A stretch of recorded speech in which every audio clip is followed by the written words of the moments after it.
Nabi Nuh alaihi salam. Setelah Nabi Idris alaihi salam wafat, sedikit demi sedikit iman masyarakat mulai menipis. Iblis dan pasukannya semakin gemar menggoda mereka. Kemudian mereka mulai senang membuat patung. Mereka membuat patung untuk menghormati para pahlawan, leluhur, tokoh-tokoh yang sudah mati. Patung-patung itu diberi nama sesuai nama para tokoh itu. Dari sekedar penghormatan, lama-kelamaan mereka mulai menyembah patung-patung itu. Mereka percaya bahwa patung-patung itu mempunyai kehebatan dan kekuatan yang bisa melindungi dan menentukan nasib mereka.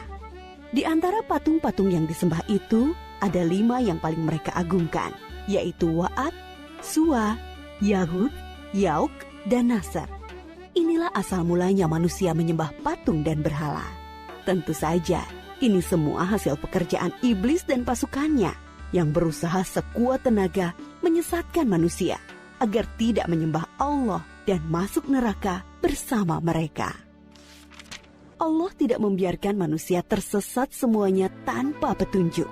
Maka Allah memilih Nuh alaihi salam untuk mengingatkan kaumnya agar mereka meninggalkan penyembahan dan berhala dan kembali menyembah Allah Subhanahu wa ta'ala. Siapakah Nuh alaihi salam? Nuh adalah cucu dari Nabi Idris. Fisiknya kuat, terbukti dari umurnya yang sangat panjang, sekitar 1000 tahun. Hatinya mulia dan sabar luar biasa. Pikirannya juga sangat cerdas, rendah hati, soleh, dan taat kepada Allah. Nabi Nuh adalah Rasul Allah Subhanahu wa ta'ala yang pertama. Sebelumnya, Allah hanya mengangkat nabi-nabi saja.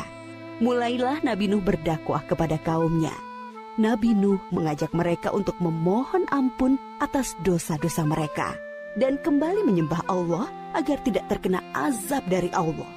Sangat tekun Nabi Nuh mengajak kaumnya dengan berbagai cara, dengan terang-terangan di hadapan banyak orang, dengan diam-diam mendatangi seorang demi seorang. Berulang-ulang, siang dan malam, selama kurang lebih 950 tahun lamanya. Tetapi sedikit sekali yang mengikuti seruan Nabi Nuh. Kebanyakan dari pengikutnya ini adalah orang miskin dan pekerja kasar. Jumlahnya sekitar 80 orang. Yakni sebagian besar kaumnya tidak mau mengikuti ajaran Nabi Nuh. Mereka bersikap angkuh dan sombong dengan menutup rapat-rapat telinga mereka jika Nabi Nuh mulai berbicara untuk mendakwahi mereka. Bahkan mereka menantang Nabi Nuh agar mendatangkan azab yang diancamkan oleh Allah Subhanahu wa ta'ala. Nuh, sudahlah, berhenti bicara. Percuma, kami tidak akan percaya. Sekarang begini saja, datangkan azab itu pada kami jika kau memang benar. Kami yakin tidak akan ada azab yang menimpa kami karena kelakuan kami. Kau hanya berdusta. Nabi Nuh mengadu kepada Allah tentang pembangkangan kaumnya yang keterlaluan. Allah berfirman bahwa memang pengikut Nabi Nuh tidak akan bertambah. Hanya 80 orang itu saja. Selebihnya mereka semua tidak akan beriman karena mereka sudah sangat sesat. Setelah jelas ketetapan Allah bahwa orang-orang itu tidak akan beriman, maka Nabi Nuh memohon kepada Allah. Tuhanku, musnahkanlah seluruh orang durhaka itu dari muka bumi. Mereka hanya membuat kerusakan dan melahirkan anak-anak yang durhaka. Kemudian Allah memerintahkan Nabi Nuh untuk membuat kapal yang besar. Pada masa itu ilmu perkapalan belum berkembang dengan baik. Allah mengajarkan ilmu itu kepada Nabi Nuh. Maka Nabi Nuh bersama pengikutnya membuat kapal besar terbuat dari kayu. Kayu itu didapati dari pohon-pohon di hutan di sekitar mereka. Ejekan kaum Nabi Nuh semakin menjadi-jadi. Melihat pembuatan kapal itu terasa aneh bagi mereka. Apalagi mereka tinggal jauh dari laut. Lihatlah, Terbukti bahwa Nuh gila. apa itu? Bikin kapal ya? Untuk berlayar di hutan. Nabi Nuh dan pengikutnya bersabar dan tetap tekun menyelesaikan kapal itu. Akhirnya kapal besar itu selesai. Inilah kapal besar pertama yang dibuat oleh manusia. Kemudian Allah memerintahkan untuk mengumpulkan binatang-binatang sepasang-sepasang, jantan dan betina. Semua diangkut ke dalam kapal bersama orang-orang beriman. Semua keluarga Nabi Nuh, termasuk yang diangkut ke dalam kapal, kecuali istri dan salah satu anaknya, Kan'an.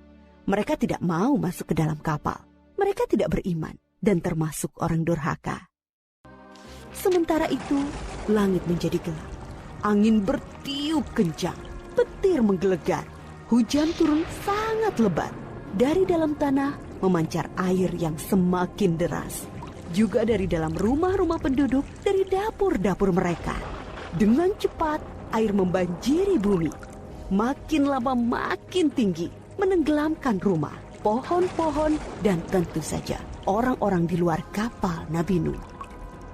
Ketika Nabi Nuh melihat sekelilingnya dari atas, tampak putranya, Kan'an, sedang menyelamatkan diri dari banjir.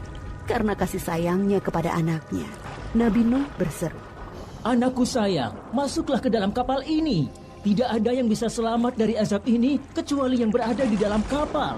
Tidak, ayah. Aku akan memanjat bukit yang tinggi. Pasti aku akan selamat. Tiba-tiba datang gelombang besar dan Kan'an tidak terlihat lagi. Dia termasuk yang dibinasakan. Nabi Nuh sangat sedih, tetapi beliau menerima keputusan Allah. Di dalam kapal, Nabi Nuh bertasbih, memohon ampun dan berdoa tidak henti-hentinya bersama orang-orang beriman.